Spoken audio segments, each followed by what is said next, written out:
Welcome to Relatable Wisdom, the podcast where real people share timeless ideas. I'm your host, Wisdom Okonkwo, and in every episode we dive into the philosophies, quotes, points, and life lessons that shape how we live, think, and grow. No matter where you are in life, this show is here to remind you wisdom is everywhere, and it's always relatable most of the times. Today on Relatable Wisdom podcast, I'm joined by Daniel Winrose, calling in from Denmark. Daniel is the author of A Long Trace of Truth, a deeply personal spiritual autobiography that traces his journey through trauma, awakening, meditation, mystical experiences, and profound inner transformation. From growing up in a difficult family environment to experiencing early spiritual encounters, out-of-body experiences, meditation, past life exploration, and heart-centered growth, Daniel's life has been a search for truth, healing, and deeper purpose. The quote he brings into today's conversation is, "From the heart, from within the heart, with the heart, everything is possible." And his message is that the purpose of life is spiritual evolution achieved through the development of the heart. Welcome to the podcast, Daniel. Thank you very much. I'm very pleased to be with you. Yeah, you're welcome. Daniel, because your work is so centered on the heart, I want to start with something simple. When you were younger, were you always this reflective and spiritual, or did life have to pull you into that depth over time? Yeah, I was a very sensitive child, and I had very profound experience when I was 3.5 years old, a kind of unity experience with nature. And at the same time, I grew up in a dysfunctional family. So I had a father that was violent, not towards me, but to my elder sister. And when I was 5.5 years old, after having witnessed one of these situations where he had been violent to her, I decided to close my heart. So from age 5.5 approx, I would be blocked in my emotional setup. And when you close your heart like that, it's not that easy to open again. But since I had this unity experiences very early in life, it kind of created a need for me to search spiritually because it was a very profound experience. And I understood as I grew up, I understood that I had to work on opening my heart again. And that only happened much, much later in life when I was married. It was a gradual process. But eventually, from an episode happening in my marriage, I had a kind of breakdown of the wall, and I started feeling my heart more again. And this was also aided by a long, many years of meditation. So I started meditating when I was 22 years old. And that was transcendental meditation for, I practiced that for 8 years daily. And later on, I dropped out of that and had 4 years of another meditation. And then I started heartfulness meditation, which was a very good type of meditation for me. And that's when all things started moving with my heart, really. So my book, A Long Trace of Truth, is actually a book about my personal and spiritual journey through life with a focus on the heart, what happened to the heart. And, when you develop spiritually, you develop from your heart. So you would need to be in contact with your heart. So. Yeah, well, Daniel, your quote is, "From the heart, from within the heart, with the heart, everything is possible." And what does that mean to you personally? Can you help me make sense of the words? Yeah, and it's actually a quote that is has to be understood from the point of view of spiritual evolution. It is through the heart that you evolve spiritually. And so it's indispensable to make use of your heart. And that's where you connect to your higher self, and you connect eventually to the divine aspect of life. And but life is a kind of school where you practice in using your heart in order to develop spiritually. that's my experience. From my experience, this is how I understand life, that's the central kind of purpose of life. Did you And understand the meaning immediately, or did life slowly teach you what it meant? it slowly showed me what it meant. I mean, through many different experiences. And I think I was in heartfulness meditation. I practiced for 20 years before I actually felt now I'm connected fully to my heart. So it was a long, long process. And I'm often asked, like, how does it feel to not be connected to your heart? And in my experience, you more know what you feel rather than you feel it. So it's not really Yeah. authentic. It's just, you know what you feel, but you don't really have the full feeling of it until you open your heart. And it's not something one can do from one day to the other. It's really a gradual process. When you And say the it's even heart, a gradual process over several lifetimes. yeah. Well, So it's not even, confined to this lifetime. well, when you say the heart, are you talking about emotion, intuition, spirit consciousness, or something entirely different? I'm talking about the spiritual heart. Like it's not the physical heart, but it's we call it the spiritual heart. It's like in the subtler bodies, like of our composed kind of being. We are not only our physical body, we are also, subtler bodies, astral body and causal body. And so somewhere in the subtle body, the spiritual heart would be there and would be connected to our soul. Yeah. The soul being the causal body, actually. And we bring the subtle bodies with us from life to life as we reincarnate, while the physical body obviously just decay and when it doesn't function anymore. So we bring some consciousness with us into lives ahead, and in that sense we build up experience. The soul, you can say, the soul is the witness to all this, and the soul is the causal body, and in the causal body all these experiences are stored, and it is from the causal body that you have the connection to the heart, the spiritual heart. So Well, that's my understanding of it anyways. yeah. Well, you've shared that your journey involved healing from trauma. What did healing look like for you? Healing was also a longer process. I mean, some of the serious experiences I had, especially the first 9 years of my life, they were repressed. Yeah. So as a child being, exposed to trauma, you would suppress a lot of this if the trauma is related to your parents. And so these experiences only, the memory of them surfaced many years later. Yeah. When I was in my late 40s. And the meditation I practice is centered around, of course, meditation itself. It's actually on divine light in the heart. But then there's also a practice called cleaning. And so in the morning, I meditate. In the evening, I do cleaning where I have the intention to remove all impressions that have settled in the system during the day.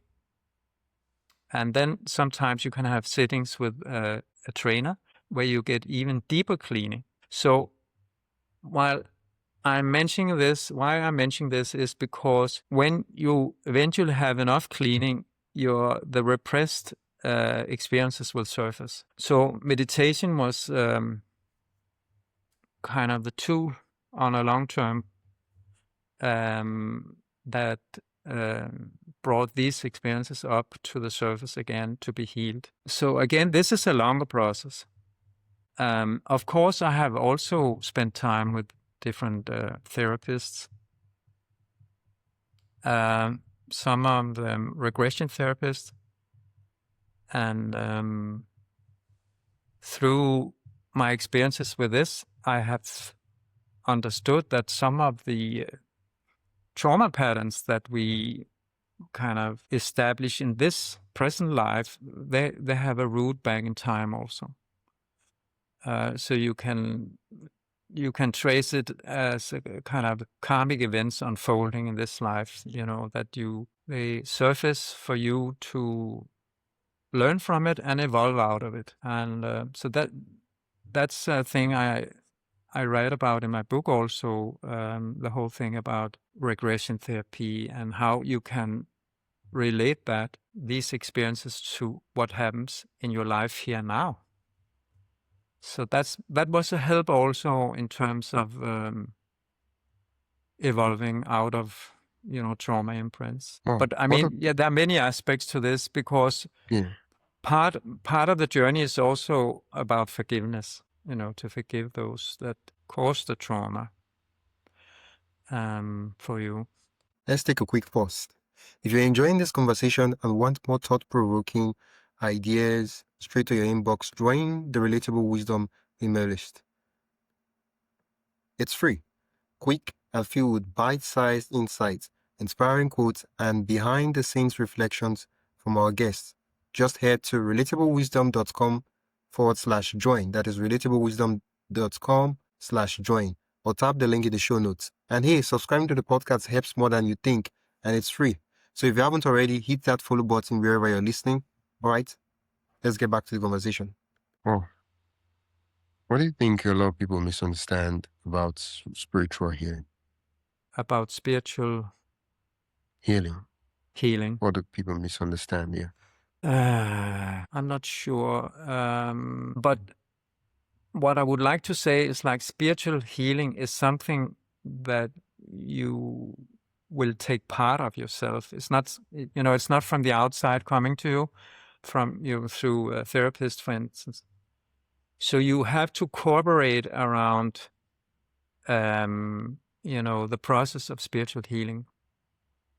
And so you have to understand that you have a responsibility yourself for evolving, and that in order to heal, you need to change. So you have to welcome change, and that's often where people kind of resist, because we love to be in our comfort zone. And if we have a good comfort, we don't want to move out of it, right? So, but in spiritual evolution, you would need to change. You will need to prepare yourself to change and to accept change. So there's an element of character development connected to spiritual healing. Like, you have to improve your character along the way. And that in that process, meditation is a huge help, but it doesn't do the work alone. You have to apply your will and your intention also to some degree. You have to introspect and look into what needs to be changed. I mean, we all have to do that. So it's a matter of how conscious are you about this process, and again, being conscious about the process is not something that happens overnight, or it's not an inborn quality. So even that has to develop through your life, like in your understanding of life. Like, and that was the same for me. I wasn't totally clear from the very beginning. I just had the inkling of being a spiritual seeker. And when I grew up and became a little older, I knew it was about the heart. It was about freeing myself from the blockages and develop my heart and expand my heart eventually. So again, spiritual evolution for humans is very slow. It's not happening overnight. Yeah. What is this spiritual evolution? It's a new concept for me. What does it mean? It's basically developing of your consciousness so it's in line with the divine aspect in yourself. Like, you have to develop compassion for instance, as an example. Yeah, so there are many things that when we are brought up, we are kind of programmed to think in a certain way. And in general, in the West, we are more programmed, conditioned to use our brain, to make judgments and discernments. And of course, the brain is a good tool also. You have to use your brain, of course. But the heart is actually a more powerful tool, and so the brain should be in service of the heart, so to speak, in this spiritual process. And in my understanding, we all developed spiritually. That's the purpose of life, whether we are aware of it or not. Like it's all we are all learning by doing and evaluating what comes out. What is the consequence of our doing? So it is a kind of learning by doing program to be a human here on Earth. So how does heart development change the way we treat people? I think the more compassion you develop, the more you would be in tune in relationship to other people. Like I mentioned actually in my book, Ray Charles, the singer and pianist, he had a song called "Understanding is the best thing in the world." And I would add, yes, understanding from the heart is the best thing in the world. So again, we return to the heart, and when you develop compassion, and you will understand your relationships in a different way than if you just, observe from the brain itself. So ideally, I would think that the heart ought to be the center of our whole educational system. And as I said, the heart should, the brain should be in service of the heart. So, but there's a lot of focus on intellectual side of, understanding things. But it's a different thing to understand with compassion, and I think the world will be much more peaceful if we were brought up in an educational system that put more emphasis to the development of the heart. It's a different thing to understand with compassion. Yeah. You talked about heart development, and that's a new concept to me. Yeah. What exactly is that? I mean, you talked about spiritual evolution. You've been kind enough to explain that. What about heart development? Yeah, I mean, heart development is about developing the qualities of the heart. Compassion would be one of them. It's about understanding your brothers and sisters, be attentive to their needs. And it's about developing a state where you don't react, but you respond. Like you don't want to get stuck in anger, for instance. And of course, it can be productive to be angry in certain situations, but we should not get stuck in anger. And fear is another thing, to get rid of fear. Fear and love are opposite kind of qualities. Like they're opposed. If there's a lot of fear, love has no room. And if there's a lot of love, fear has no room. So, so in terms of developing our capability to love, we eradicate fear. And if you look at the whole concept of fear throughout the world, fear is kind of a root feeling that cause a lot of trouble in the world. Like that's why people see themselves as opposed to other people or divided or I would say even wars are, rooted in the feeling of fear. Yeah. The reason for wars are rooted in fear. I mean, if the thing is that the heart unites, and you can, in a way, you can say the brain divides. The intellect is, designed to the discernment, like one thing versus the other, but the heart is actually uniting. And now, if you look at, if you look at all the religions that are in the world, I mean, they all have the concept of developing the heart to some degree, but yet there's a lot of fear in the religions also, like being transmitted, and fear divides where love unites. And so actually, there's a difference between religion and spirituality. Like it's said that where religion ends, spirituality begins. So it's an extension. They're not opposing each other, but spirituality leads to union, like brotherhood, sisterhood, and on a global scale. Like no matter what religion you are in, like you can still be religious and be part of a religion and develop spiritually also. There's no contradiction there. But looking at religions today, a lot of things divide religions, I guess, and at the baseline of that you have fear. Yeah. What are some signs that someone is living too much from the mind and not enough from the heart? Yeah, I would say that you would mostly kind of live with a focus on your own needs. Like we see examples of that between world leaders also, and and people in general. Like you are promoting your own ego.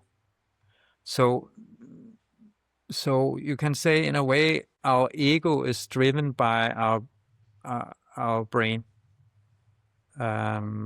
It's nourished by focus from the brain, where from the heart you, through a spiritual process of development, you actually diminish your ego along the way. So you become more social minded, more including of others, even those you don't agree with, and because you realize that we all have a common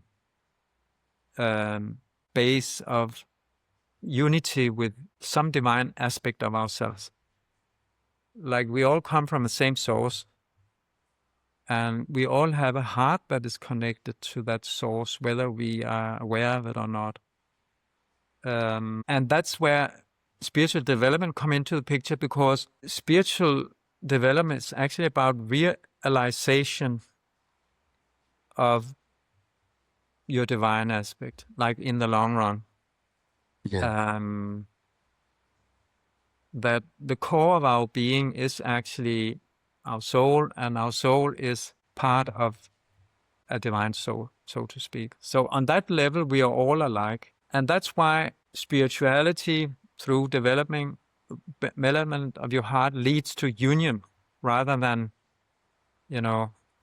splitting between people. And that's why I emphasize that learning to function from your heart and let the brain serve the heart would be the way forward for world peace and,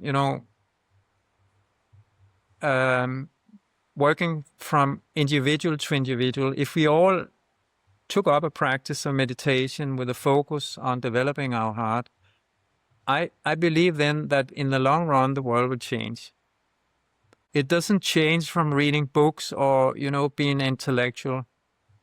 I mean, we have seen that through history, that even people who are highly intelligent cause a lot of trouble in the world. So peace is not about intellectual kind of attitude. It's more about, creating an attitude that develops from the heart.